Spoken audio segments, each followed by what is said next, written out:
How many NBA players are in White Men Can't Jump? I'm sorry to everybody else, but I all I know is Sadiq and Blake Griffin. There's probably more, and it's only because I just didn't catch your season. That's okay. It's all right. Yeah. So Sadiq and Blake. Well, I mean, do we include you as a professional basketball player?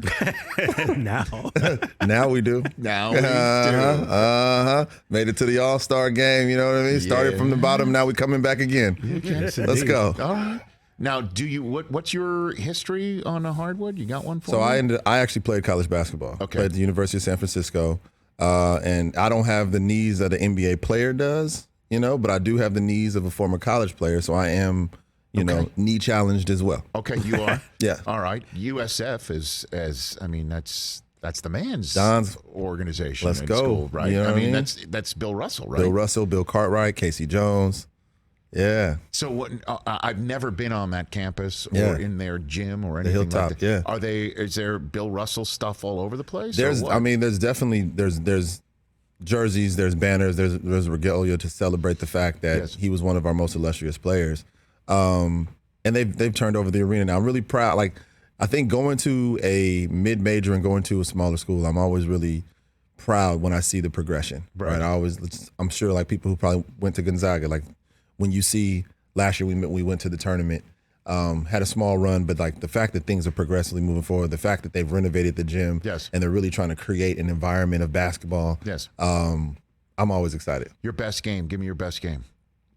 Preseason, because after that I was on the bench. You never got off. You know the what? bench? Me and my coach had we had two different styles. Fortunately for me in this career now, but unfortunately, like, he wasn't the coach that recruited me. So, oh boy, All right, so give me your best game. Give me your best game. What do you got? I don't even remember. Yeah. I'm humble. I don't want to disrespect guys that were better than me. Who was the best player you saw as a college basketball player? The best player that I saw was probably Adam Morrison. That was probably the best player with my own two eyes. I always say that I think that Adam Morrison would have had an even more illustrious NBA career if it wasn't for, I knew he had some health issues going into it. Yes. And I think a lot of people don't remember that he had to take insulin shots during his games because I think he was diabetic. And I would imagine that somehow affected his body when he was playing basketball at the NBA level, 82 games, a lot of, inconsistent sleep schedule, all the things that kind of factor into playing basketball. But he was the best player that I actually played against and saw with my own two eyes. Yes. The best player on my team at the time was this brother named Armando Surratt, 5'11" with a 42-inch vertical. Should have played everywhere, lightning fast. Shout out to Doughboy. Yeah. Adam Morrison was the man, right? He was the man. Gonzaga. And he pulled up and he would literally hit a three from anywhere and then just rub the mustache. That's a good move. Yeah. White men can't jump shot. That's a good one. White men can jump shot? White men can jump shot. Starring Adam Morrison. No doubt about it. Sinqua Walls here on the Rich Eisen Show. Give me a good moment from the set of White Men Can't Jump where the competition took over and you kind of went a little bit off script. Yeah. And, and you actually had a basketball moment. A basketball moment? Yes. There were a few. So I think the first one is actually the opening scene when people see Kamal and, your character, my character, Kamal, and he goes up for a layup and the guy falls to the ground. That brother's actually a pretty decent basketball player. He can shoot a little bit. So and I think he's a very prolific Instagram influencer. Okay. So really good dude, but he started talking trash in character, but my mindset started taking it really serious. So I naturally started to turn it up and really start trying to hit moves just to get him off his balance and like find that rhythm to just like knock him off. And they shot all of it. So the reason why I think it looks the way it does so naturally in the movie is because there's a move where I push it forward, then I wrap it around my back and come around again. That was just all improv because I was really just like, I'm gonna rock this dude and show him he doesn't belong here. Even though he's in character. He was completely in character. He's being a professional. It was all me. It was all me. Right. It was like he was not doing anything wrong. Right. But playing in character. And we laughed about it later. He was like, yeah, you really got serious about it. And I was like, I know I did, huh? I really did. And then there was another scene when we were playing in the Mert Park. Mm-hmm. And we had choreographed this play where I'm supposed to go to the basket, and then I think I'm supposed to do a hop step. But naturally, like instinct kicks in. I go to the basket, one of the defenders, he goes to swipe at it, and I just hit a spin move around him and just finished. And we were just like, okay, we'll just keep that in the movie. But that was just off of instincts and reaction because I had to protect the ball, right? And it was like, okay, if I try to hop step, I'm bringing it in front of my defender's face. They don't teach that, so I need to spin around him just to be a little more evasive. Now, when this happens, though, Sinqua Walls, you are deep down going, that's in the can. Yeah. That's going on the screen. Oh, yeah. And that will be there forever. Oh, yeah. That move. Oh, yeah. I looked good. Oh, yeah. I scored. Oh, yeah. And that is now captured. I feel like every time I'm on the show, you get me to say the honest answer, which is yes. That is the truth. I remember our director was like, all right, he's like, all right, man, let's get one. Like, we'll get it like with what the script says. And I was like, nah, man. That's it. Nah, we're going to keep that one. Did you go back to your trailer? No, I just went back to like the little like holding area. If we're on set, like you have a little. Understood. Yeah, I try to be on set as much as possible to help help production, but I definitely was like, nah, man. That's it. I was like, I think we got it. I think we got it. By the way, I totally endorse that behavior. Yeah, I think that's great. I would think the same thing too. It's just like, okay, I'm good. This is white men can't jump. We got it. Yeah. I was like, we don't need that one. We got this one, and I think the audience is gonna love it, right? Like it was like my Tom Cruise moment. I was like, I know what the audience wants. I know what they need. There was another scene where we shot where Kamal hits a jump shot. My character Kamal, he hits a jump shot, and it's the celebration when they finally win the final tournament. And there's the take that's in the movie is the one take where I didn't run to the stands. So the first time I hit the shot, I start yelling. I run. I'm like jumping up in the stands. The fans are going crazy. Like everyone's just giving me such great energy. Yes. Our director's like, yeah, man, we got to get one where you don't run in the stands. I was like, okay, cool. And so he was like, all right, let's take it back to one. And I was like this. I go, all right. He was like, you going to run in the stands again, huh? I said, yeah. So you always see it. And so in the movie, you see it cut away. You see my celebration, cut to the fans, cut back to me because I was like, nah, I'm going in the stands. The energy is here. It is. Of course. I love it. We had a lot of fun. Was Jack Harlow the same way? Yes. We had moments where, like, specifically when we were outdoor in Watts, I think that was one of his longest basketball sequences. Yes. And I think it's also one of the times where I saw him have the most fun playing basketball. Because the rest of the movie really takes place and you see Kamal's journey. Yes. And a lot of the basketballs revolve around Kamal's growing into himself and gaining more confidence. But that sequence when we were in Watts that day or those couple of days was Jack's basketball sequence where we established that he's also a formidable basketball player for Kamal to play with. Yes. And so he had a ball that day. Did you have any connection with Wesley Snipes at all? Did you reach out to him or anything? No, like that? I've met Wesley a couple of times just in passing through mutual people that have just introduced us. Yes. And this was prior to me even being a part of the movie. They just introduced us as like, hey, this is Sinqua Walls. He's acting and performing, kind of telling him a little bit of my backstory, and he was always just so gracious to me. That's cool. But I didn't have any connection with him. We had never exchanged numbers. Well, and again, this film is not a remake. No, thank you. I mean, so I want to say that. Yeah.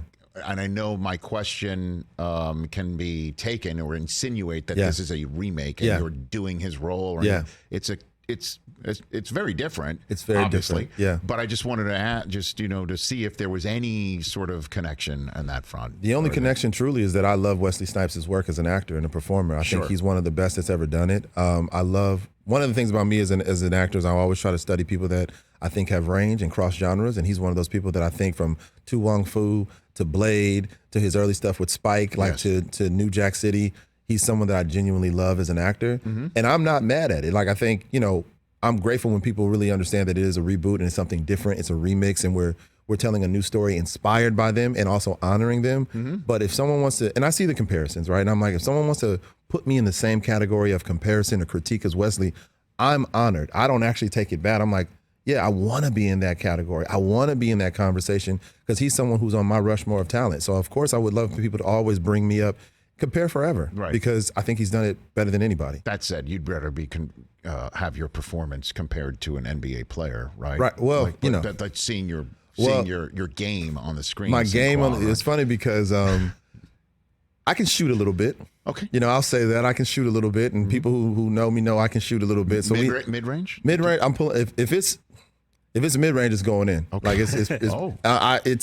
it's been there since I was young. It's like it's going up and it's going in. You wake up with that. There's no Today you woke up with a mid-range jumper. No I in team and no team in me. I'm shooting it every time. Okay, that's it. There is an I in Sinqua. There is, and in Sinqua, he's going to shoot it. There is an in. There is an in there. And the ball's going. And it's going up. And in. Yeah, and in. Okay, sorry. Okay. No, Call okay. back. It's okay. It's all good. But Blake and I were talking. We were shooting around one time on set. Yes. And I made a couple of shots, and someone was like, "Man, you think Sinqua could get a 10-day?" And Blake looks at me so kind, and he was like, "Yeah, he could get a 10-day." And I was like, "Bro, I can get a 10-minute. What are you talking about?" I was like, "I'm not an NBA player." Oh my gosh. So Lakers are your team? Clippers. Clippers are your Let's team. go. Okay, Clippers. that's Yeah. right. I didn't mean to insult. Okay, that's right. The two now it's Yes. Yes. it's all coming back. Yep. So Blake Griffin, then I'd be really I'd be very happy about that. I was and it's funny because there's certain people in my life I've had an opportunity to meet Yes. who just meant a lot to me, and like I'm grateful that now Blake is a friend as well. But I had to suppress how geeked I was meeting Blake officially and then also working with him. I was just like, yeah, cool, man. All right, so what are we gonna do here? Like I'm very much so in the bag, and then afterwards we all like hung out at his house. He's like, man, come over, and I'm like. Text my stepdad. I was like, Blake Griffin just invited me to his house. Right? You don't even understand. And then I get to his house. I'm like, what's up, man? Yeah, I just brought some drinks. You guys need anything? Like, I'm super calm about it. But I was honored, man. Did you ask him for some inside info of the years where your clips were all set up? We're all set up? No. You know what? Because I think being a true Clipper fan, I kind of know all the history of what happened, right? And I kind of know through context clues of it, from hearing his versions of it, from hearing JJ's versions of it, from hearing Chris Paul talk about it, from hearing DeAndre talk about it, I kind of piece together. It's a team, and you know when things go up and things go down and like where those frustrations lie. So I didn't want to make it uncomfortable by asking more than I probably needed to. Mm-hmm. I also, just being a true Clipper fan, I kind of already knew when it all kind of dissipated. So I didn't, but I still wish he would come back. So I think he should retire a Clipper. I hear you, sure. and I'm sure TJ, you feel the same way. No doubt. Most Clipper fans I've met, I've been here 20 years. Yeah. They are either like TJ, where they come from out of town, Yeah.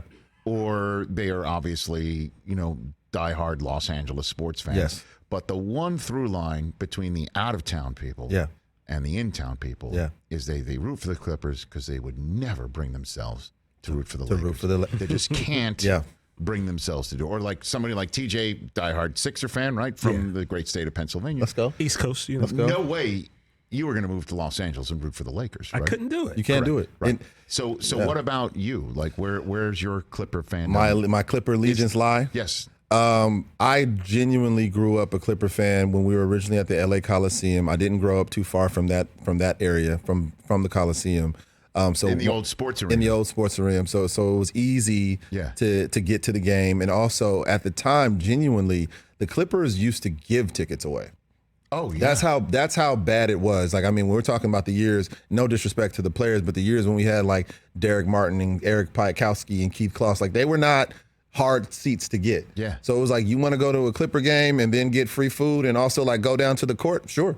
I'm going to do all of that. Yeah. And so after a while, you go when the Clippers are playing whatever team they're playing, the Bulls or whoever, and then after a while, you just start to root for them. So I was young when I just started rooting for the Clippers because it was consistent. I was like, I shouldn't be in LA rooting against this team. And the converse was a friend of mine. Their father had seats to the Lakers. And so he brought us one time to seats to the Lakers. And I just remember seeing the Lakers fans not having fun. And I always remember when the kiss cam came on to the Laker fans, they'd look, the kiss cam would come on their face and they'd look and they'd be like, yeah, we're at the Laker game. They're too good. They're too good for the kiss cam. But then you go to the Clipper game and someone's tonguing this girl down. And I was like, let's go.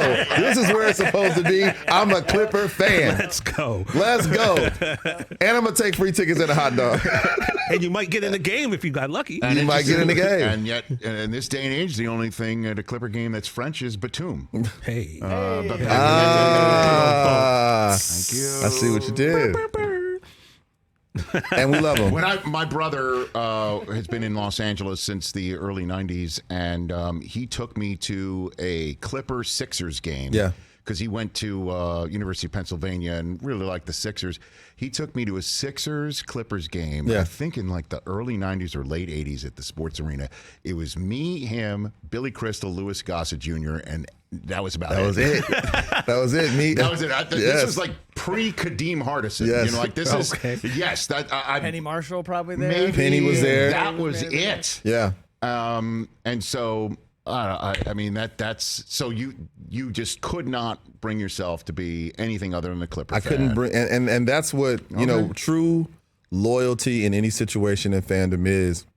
Because even when Lakers fans come for me, I take it all on. And I'm like, you're absolutely right. I am accepting all this scrutiny, but I am not changing. We are married. I am locked in with the Clippers till death do us part. That is my squad. And now when I go to the games, I took my mom to a Clipper game a little while ago. Okay. The players come up and say, what's up? How great How is can that? I? How great is that? LeBron ain't saying nothing to me. Never come and talk to me.